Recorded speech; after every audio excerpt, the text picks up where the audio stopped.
Okay, I am going to be talking about drug abuse, and it is a huge problem. In 2017, there were 70,237 deaths of drug overdose just in the U.S. Some symptoms of drugs is when they first take it, and after a while, over time, and becoming addicted, they will feel the need to take more because they don't get the first sensation that they had. And they will always try and maintain it no matter what, even if they can't afford it.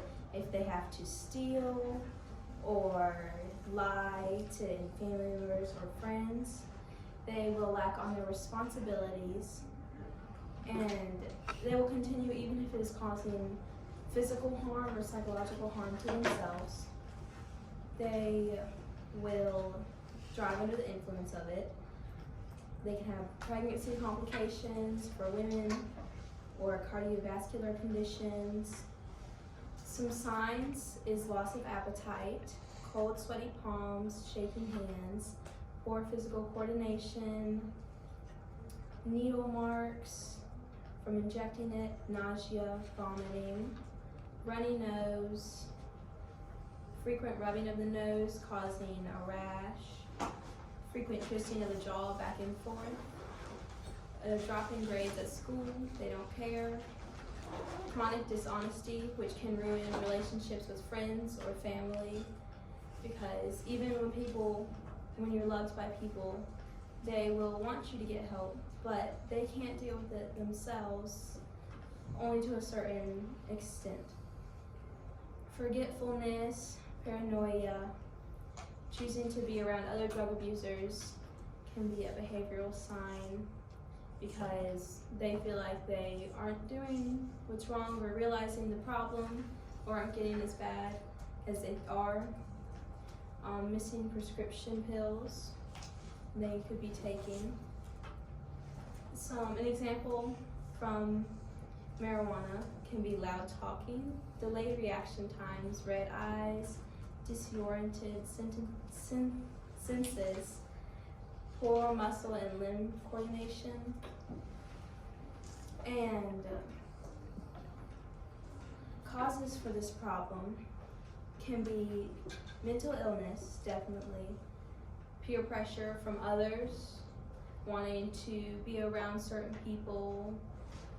Some kids, if they want to make new friends or they're in a new place, they don't know what's right from wrong. They've been sheltered from certain things growing up, and then they are around new things that they could try.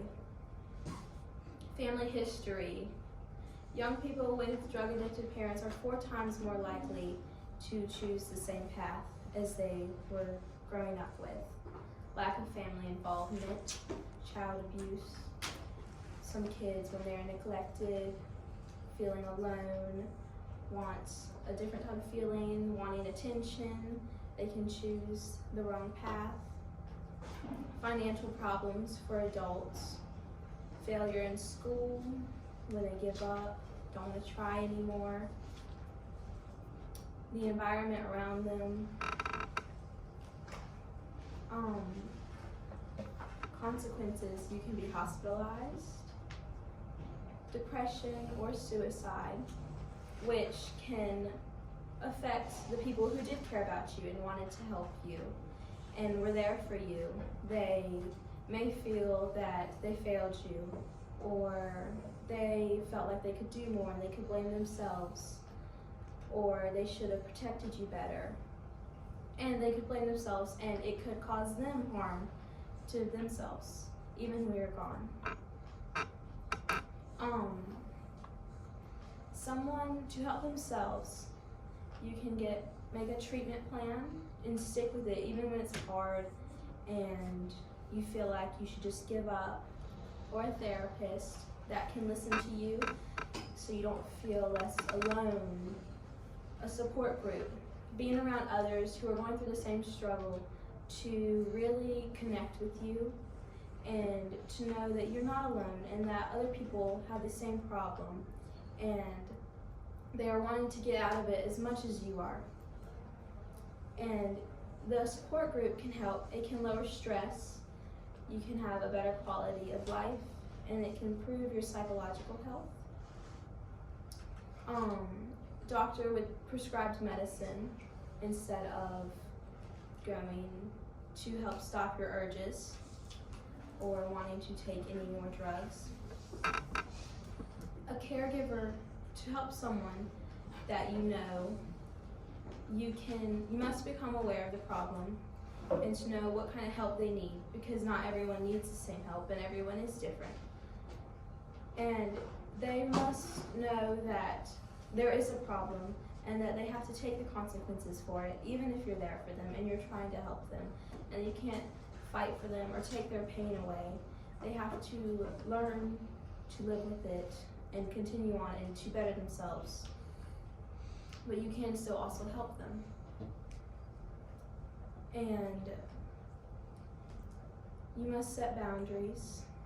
Make sure that you're not doing every single thing for them. They still need to find their quality in life and learn to live. But when they do get better, they can be dependent on themselves and to not relapse. And to find help also from a therapist or a doctor that both of you can go to. Because sometimes it can be draining for the caregiver to help someone because they aren't going through the same thing. Be a healthy example. You can prepare meals together, and preparing meals together just to even eat dinner or lunch or breakfast can help you reconnect with the person throughout their days and can help for either one of you to be less stressed, feel less lonely, have a better sleep schedule with them. Can also be a healthy example. And when you're helping someone, to make sure they're not alone, and that is a disease that they can overcome. And you must be patient with them, even in their very slow progress. Even if they do relapse, you always try again, try harder, so they don't have to continue on their life like that. Thank you.